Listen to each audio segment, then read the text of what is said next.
to the Wednesday, October 2nd, 2013 meeting of the Ann Arbor Downtown Development Authority. I'm going to do a roll call. Russ Collins, Bob Gunzel. Here. Roger Hewitt. John Heafja. Here. Jill Lowenstein. Here. Al McWilliams. Here. John Moa. Here. Rishi Narayan. Here. Keith Orr. Here. Sandy Smith. Here. John Split. We have a quorum. Thank you. We start off the meeting with audience participation. You will have 4 minutes each to speak. You got the timer? Yes. Very good. Kathy Griswold, if you would have a spot at the podium so that the camera can not only see you but hear you. Hi, my name is Kathy Griswold, 3565 Oxford Drive. I'm here today to talk about the DDA transfer of taxpayer money to an art project in the city of Ann Arbor, downtown area, that I think will be extremely dangerous and ill-conceived, in addition to being a conflict of interest. First, I'd like to mention that pedestrian crashes in Ann Arbor have increased to 60 in 2012 and 63 in 2011, from only 45 in 2010 and 42 in 2009, and that's per the Michigan Traffic Crash Facts, which is the official database for the state police. This is extremely troubling. I'm not going to say why this is happening. I don't think we know yet, but we know that our pedestrian crashes have gone up recently. And the last thing we want to do is to decorate our utility boxes. Many of them are in the sight lines, are in violation of our own city ordinance, definitely in violation of best practices. One example that I'd like you to look at is Boulder, Colorado. They have a very aggressive ordinance. They don't allow any utility boxes or vegetation over 30 inches because newer cars, energy efficient cars, the driver tends to sit lower. And they don't allow anything up until 8 feet, so that even bus drivers will have a good view of the intersection. What we're doing is taking utility boxes in these sight distance lines and basically camouflaging our pedestrians. The one that I saw in the paper, the utility box, was actually wrapped with artwork that looked like it had body pieces. Now, I couldn't think of anything worse than a utility box with body pieces and a pedestrian standing behind it. We know that Ann Arbor is a very vibrant downtown. We have a lot of people down there that are somewhat under the influence on weekends, and the last thing we want to do is have more pedestrian crashes. Thank you.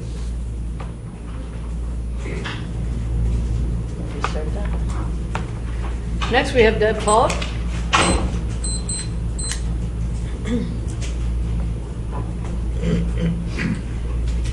Good afternoon. My name is Deborah Pollock, and I live at 2585 Hollywood in the 5th Ward of the Ann Arbor City. I am also the director of Art Train and the Arts Alliance. The Arts Alliance is the reason I'm here today. The Arts Alliance's mission is to represent the creative industries, the creative individuals, and the creative organizations in Washtenaw County to ensure that Washtenaw County remains a great place to live, work, play, learn, and visit. We work towards that every single day. We work with, we represent thousands of creative individuals and do this work on an ongoing basis so that the beautification, the recognition of this community as a place that people want to live is all there. This public art project, actually I'd like to think of it more as a city beautification and an investment in our downtown area. The idea of this is not new, it's not ours, it's done in lots of other cities that Ann Arbor would compare themselves to or would like to be like. If you think of the power boxes as a canvas, a pretty ugly gray canvas that is all around our community, it gives us an opportunity to do something that will not only engage our community, it'll be attractive to visitors, it'll make our community more walkable and otherwise. Our intention is, and comparing this to Boise, Idaho, they've done a similar project, and I think one of the things that, there are two things that are important. First of all, it enlivened the social and physical environment on the streets. People loved them, and that in fact it attracted a younger demographic, and also that there was a significant decrease in graffiti and on those boxes, but also around and in the area. So I think as we invest in our community, make sure it's clean and attractive, this would be another way to do that. We are proposing that this be a project that is shared with the DDA and the Ann Arbor Public Arts Commission, that the Arts Alliance would be the administrator of this project, and we would appeal to the goodwill of the DDA to endorse this and support it and work with us on the pilot very closely, selecting those boxes, working with a community jury of individuals that are volunteering to do this, but also a public component of it so that we can engage our community in the selection of the artwork that would go on these boxes, and anybody in Washtenaw County would be eligible. That is, any individual, any organization, any school group, all of them could submit proposed works for this. So please, if you have any questions, I'm here, but thank you very much for considering this proposal. Thank you. Next, we have reports from city boards and commissions. Ray Detter, Downtown Area Citizens Advisory Council. I said I would say this again and again over the course of time, but I just want to say it again because we discussed it much last night at the Citizens Advisory Council meeting, and that is that the Citizens Advisory Council highly values the importance of DDA's vision, strong leadership, and strategic planning in shaping the future of downtown. That creative vision, we feel, requires a focus that moves beyond the political control and power essential for city government to provide for general operations and specific needs. We believe the downtown requires special attention. We also believe that only the DDA is uniquely equipped with the creative focus and economic tools necessary for the strategic planning that enables us to realize our long-term community goals for the downtown. For last night's meeting, all members of the Downtown Area Citizen Advisory Council received copies of the draft of the Downtown Development Authority's proposed 5-year project plan for 2013-18. As you know, the draft develops specific strategies for public improvements in streetscapes, sidewalk maintenance, infrastructure, transportation, business encouragement, housing, downtown parks, and community services.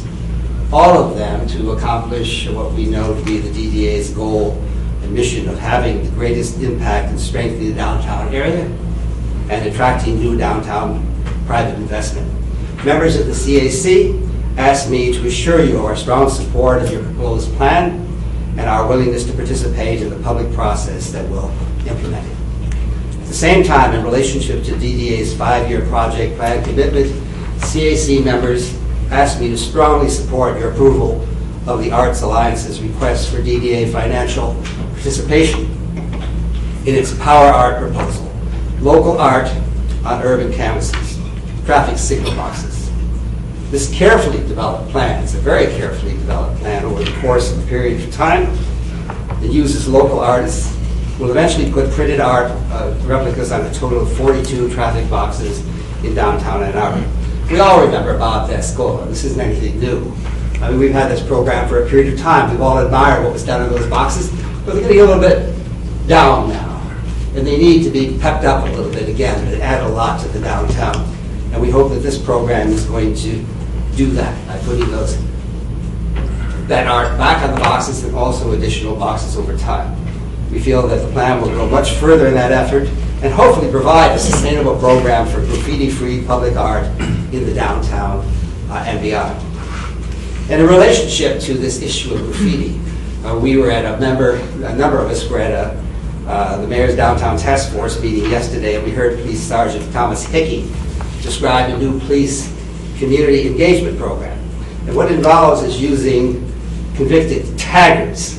Those people are putting their tags and names on things, a form of vandalism in private property, in a new downtown graffiti program and education program. These are kids 15 and 16 years old, many of them, who have very little supervision otherwise. They are people who have actually been convicted of tagging. They're required to provide public service as a part of their sentence. They are provided, in this particular case, with new types of graffiti cleaning materials and supervised by Sergeant Hickey. They are required to clean up what they and others have done to downtown buildings and public places. They're also in contact with other people. They know one another in the downtown. They're not going to, as they say, squeal on one another, but nonetheless the information gets out with regard to what it is that's required of somebody who's convicted of this And of course, they're also talking to the other people who right over where they just cleaned up are putting something in there at any particular time. And the hope is that they will not only learn an important lesson, but will spread it to others who are involved in this destructive behavior. Members of the CAC want to commend Sergeant Hickey of the Police Department for a program that we hope will be followed by other programs to deal with this graffiti problem. Thank you. Thank you. We now have an opportunity for communications from DDA members, and I would like to start off with introducing our newest member, Al McWilliams, and give him an opportunity to just tell us all a moment about yourself. My name is Al, and I run 5 Media, which is an advertising agency on Main Street. We're right above Conner Mills. We also do a lot of television development. Currently writing a television show for Disney Channel Primetime. So that's what I do, and we're on Main Street. More, less. Is that good? That's good. That's good. Excellent. Thank you. Welcome. Thanks. Anybody else? Want to add anything? Okay. Pages 2 through 6 of your packet, you'll find the minutes of September 4th. And a motion to approve. So moved. Support? Support on the minutes? Thank you. All right. Any changes, additions, corrections? All those in favor of approval, say aye, please. Aye. Opposed? Passes. Subcommittee reports given by the new law firm of Hewitt, Split, and Orr. Okay, I guess I'll plunge in here. On page 7, there is a resolution. Resolution to fund a pilot traffic signal box arts project, and I'd like to move the resolution for the committee. Support? John Split? Okay. This is to fund the first of a potential 3 years project to, as Deb described, put a vinyl wrap around a number of the signal boxes in the downtown and the DDA area with unique art projects from local artists on them.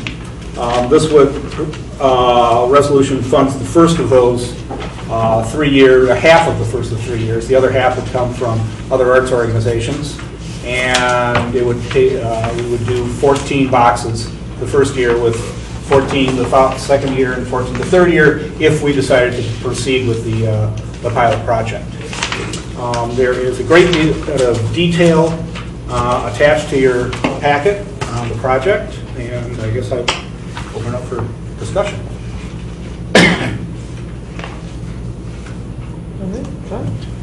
I just wanted to comment on this. If you step back a couple of years ago, we saw a plague of graffiti in the city.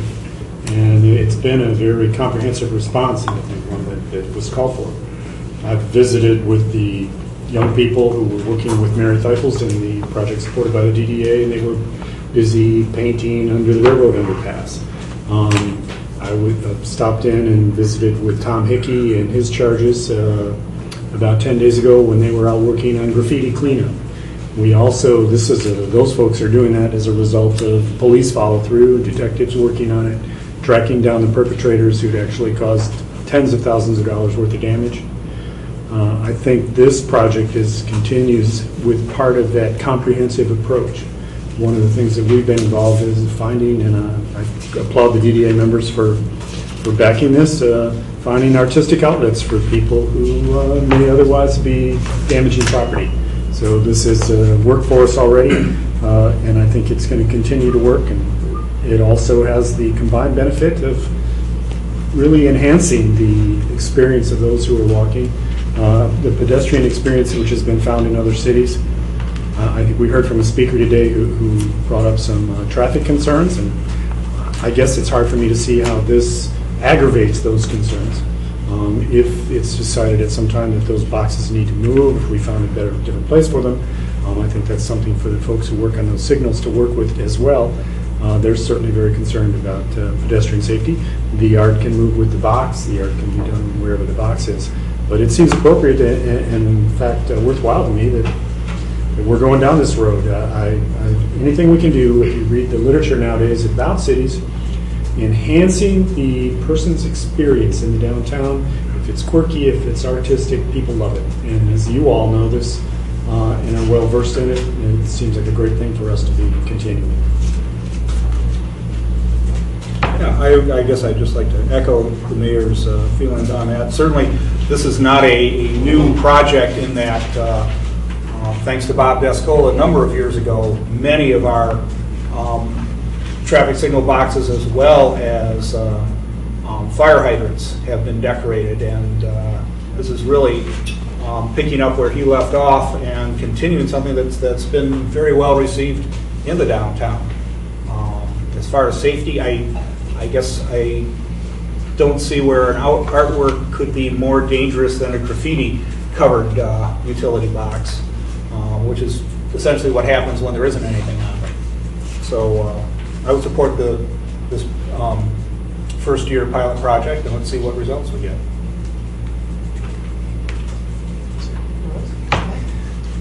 One thing, too, that I'm impressed by is the thoughtfulness of the selection process. I think that's a very nice model for this sort of thing, of who else is looking at it and how it's vetted, and looking at things like what is appropriate or not appropriate.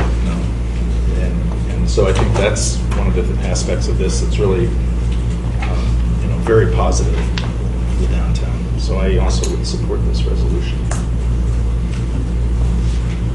Any further discussion? All those in favor, say aye. Aye. Those opposed? Resolution passes. Continue on, Roger? Actually, I think Keith's going to take up the bike share. All right. Let's see. Was just channeling Amber here since I've recently come on as the transportation chair. The bike share has gone through some personnel changes over the last several months, but it has managed to remain on track. I think DDA was a little out of the loop for a couple of months, but we're back in the loop, so that's a good thing. This was largely pushed by, funding is coming from the university and the city, and grant money from CMAC. Clean Energy Coalition is the group that's pushing it forward at this point. They have come to us in the past and talked about getting a in-kind donation. They're still working out the specifics. There's going to be a walk around with the people who actually are going to be installing the bike racks on the 15th and 16th of this month.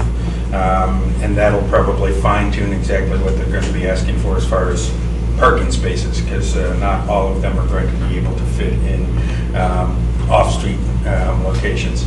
It's probably going to be 4 or 5 parking spaces they're looking at, and they will only be used, of course, during the summer, spring through fall. They will get stored in the winter. So they will be coming to us with that specific grant request at the next transportation meeting at the end of the month, so that we'll be able to, at next month's meeting, have a proposal for the board.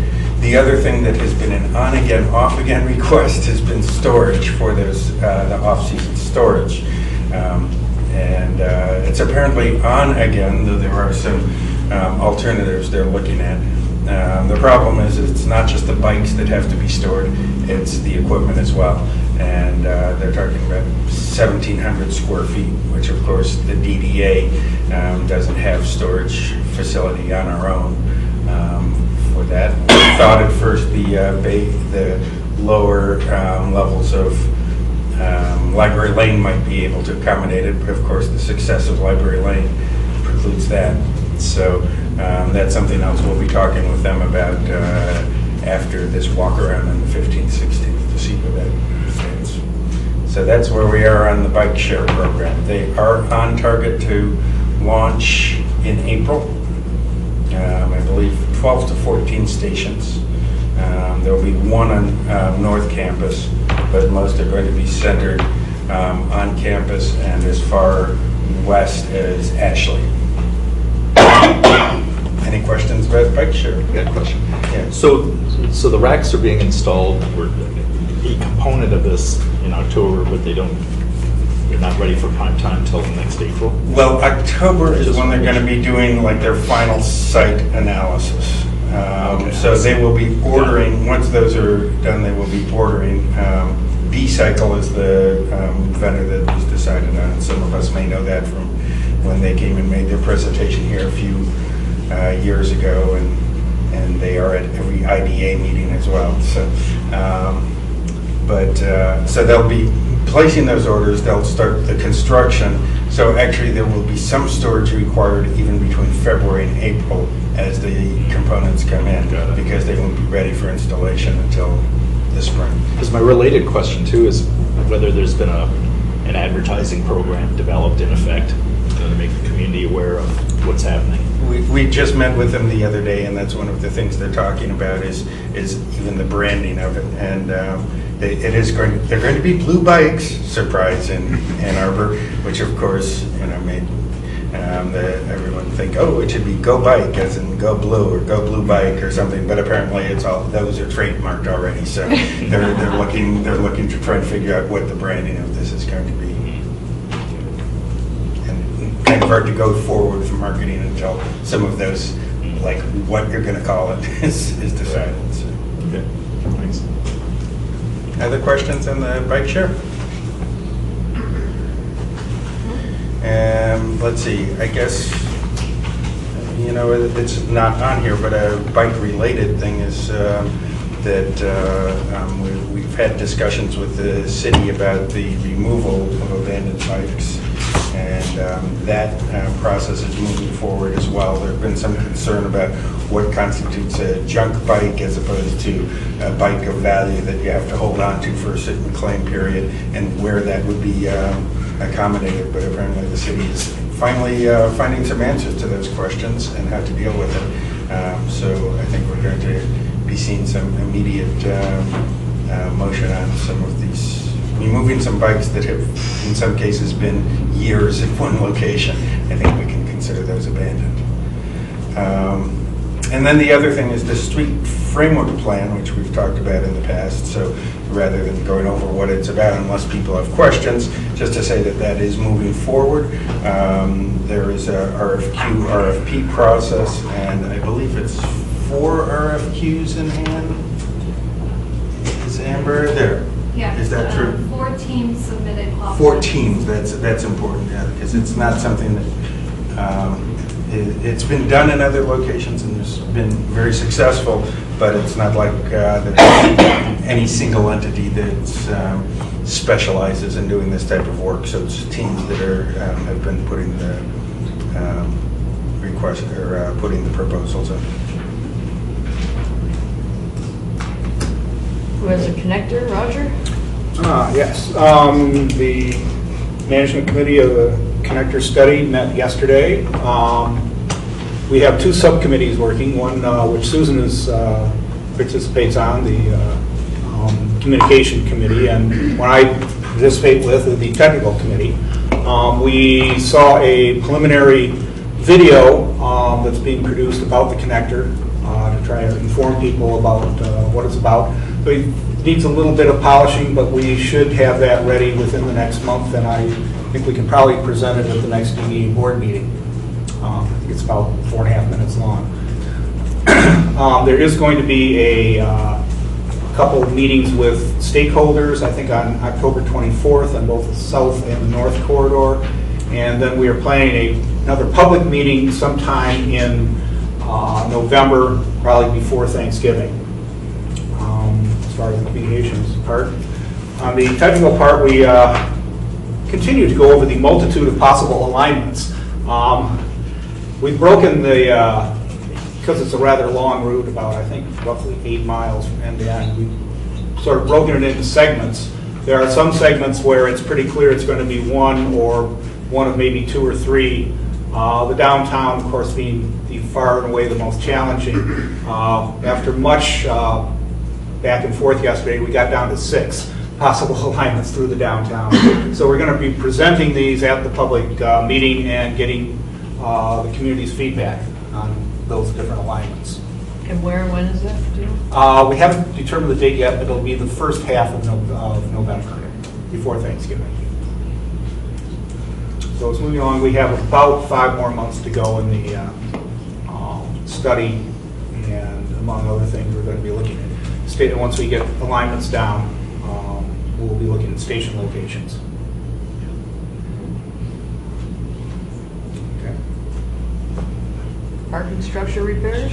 John? Why don't you go ahead, because, or we can ask Ms. Polly, if you're certain of dates, then go ahead. I'm not certain of dates, but I know, as you know, probably the last few years, we haven't done much in routine maintenance in parking structures while the library lane structure is under construction. But this year, we have come back with a vengeance and have been working in almost every garage, I think everything but Ann Ashley, doing extensive structural repairs to replacing concrete, doing corroded areas where there's been corrosion or deterioration, as well as sealing, doing a lot of sealant, so we don't get future corrosion. I think Maynard is just about finished, and I think in Liberty Square and Forest are, if not finished, close to being finished, and I think we're still working in 4th and Washington and William structures. Something that's been a little different this year is that both in Liberty Square and in Maynard, we have in the past have had empty space underneath them, but now those spaces fortunately are occupied due to the uptake in activity downtown. So it's proven a little more challenging to make sure that our jackhammering doesn't interrupt the business of the companies that are now located underneath the parking structures. But Jada, the DDA staff, and Art Lowe and Republic Parking have done a great job of working to minimize that impact and spraying out. It's delayed our completion a little bit, but we've been able to accommodate the concerns of the new tenants there. So probably by the end of October, everything will be finished up. And again, we will be going in next year and continuing at the same level of intensity of the routine maintenance that we do in the structures. This isn't really repair related, but it might be helpful for folks to hear what the schedule is now for the city apartments structure, Susan. Sure. Well, I can share what I have heard for those that may remember the First and Washington garage. The city has taken possession of the garage, but the apartment construction continues above. They've had some delays, and it was anticipated that at the time we took the garage that the apartments would open perhaps by the end of September. They've now pushed that back. I'm understanding that tenants are possibly going to be able to move in November, but maybe December 1st.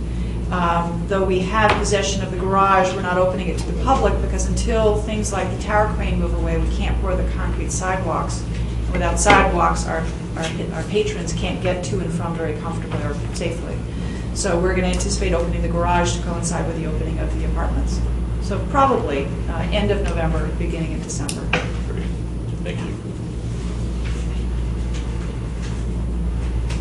NHL-related events, New Year's Eve? Susan I'm can going to come probably right back address that. again. So, yeah, this is one that I brought to the committee just to put on our radar for many folks like myself who don't follow hockey.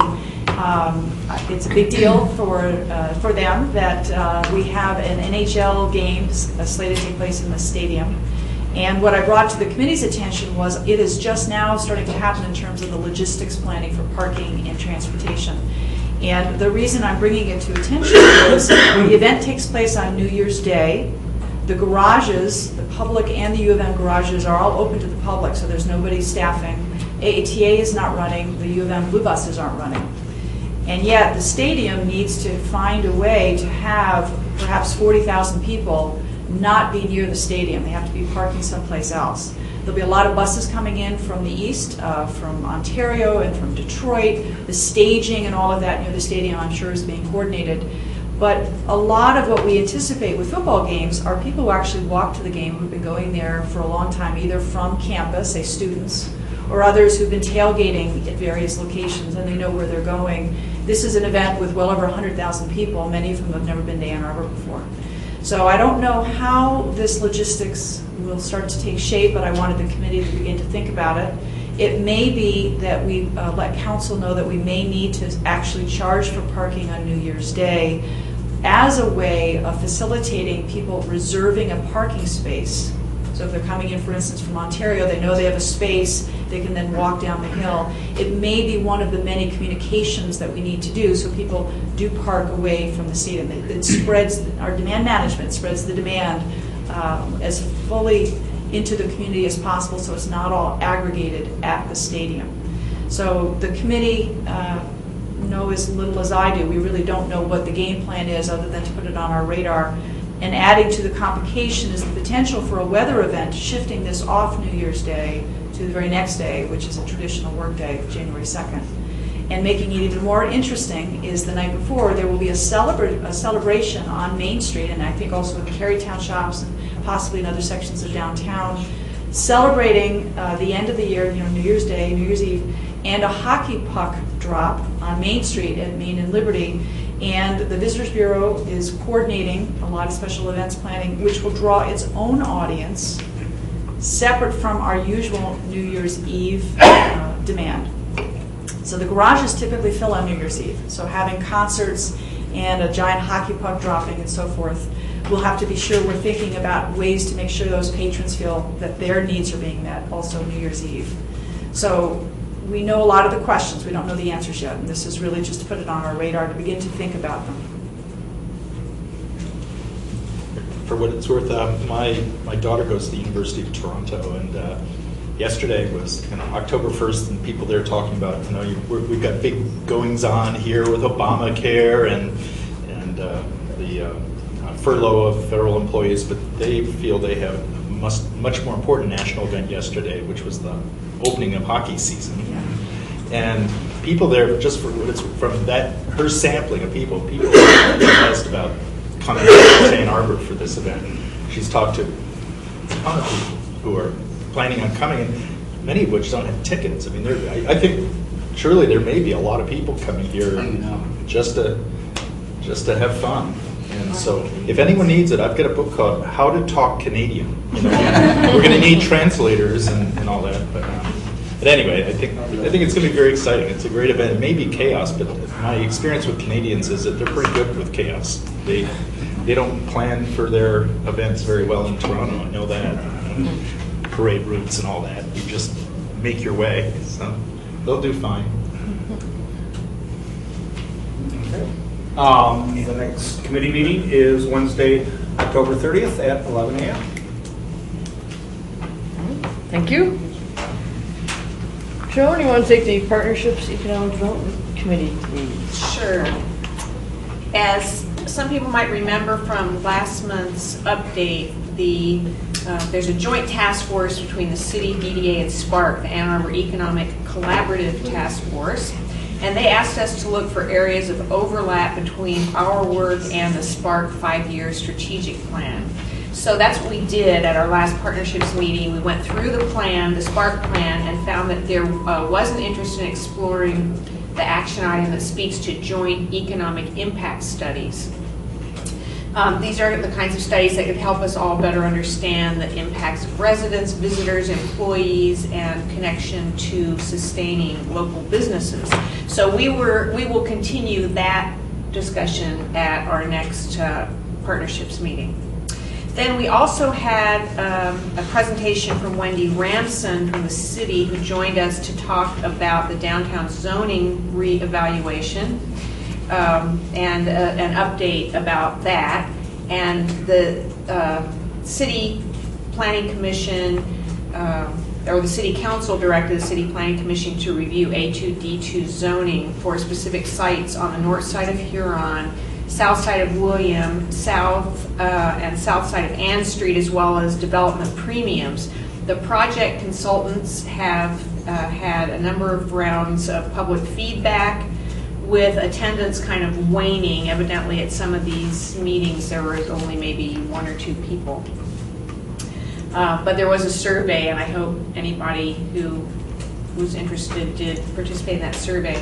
And so we anticipate some draft downtown zoning evaluation recommendations by this coming Friday. And the final recommendations to City Council are anticipated later this month.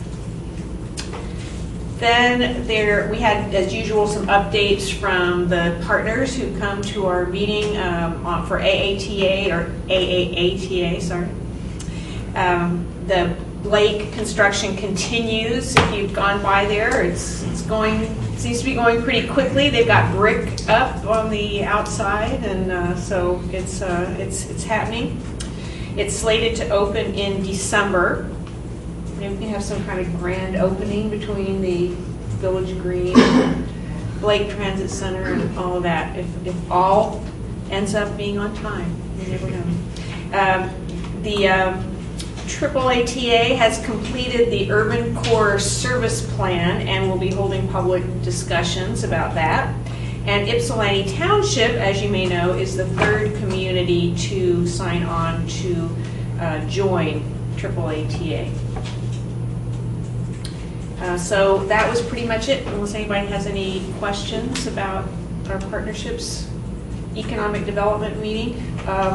We usually have it the week after our board meeting, which will be next week, but many of us are going to still be in New York at the International Downtown Association meeting. So instead, it's going to be moved to Wednesday, October 23rd at 9 a.m. I would note that the official long name of the committee includes communications, which I don't want us to lose, so it gets dropped off occasionally. So if we can do that, just as far as remembering that that's some of the things that are on our agenda, I appreciate it. Is there any other DDA business? We have one quick thing. Since we have a little bit of time, I just want to let people know too, one place where some nice connections are being made are, there's the work the Economic Collaborative Task Force is doing, but also somewhat related to that, as part of that street framework plan, we're going to ask for a component of a proposal that talks about sort of looks at the economic activity of streetscapes, because it would be better to best to understand that a little bit more. So I think that's one piece that's kind of a nice connection as we look at sort of the economic impact on downtown. I think it would be very interesting to think of it in those terms. Yeah, I have some experience in that. I know you do. Any other DDA business? Is there any other audience participation?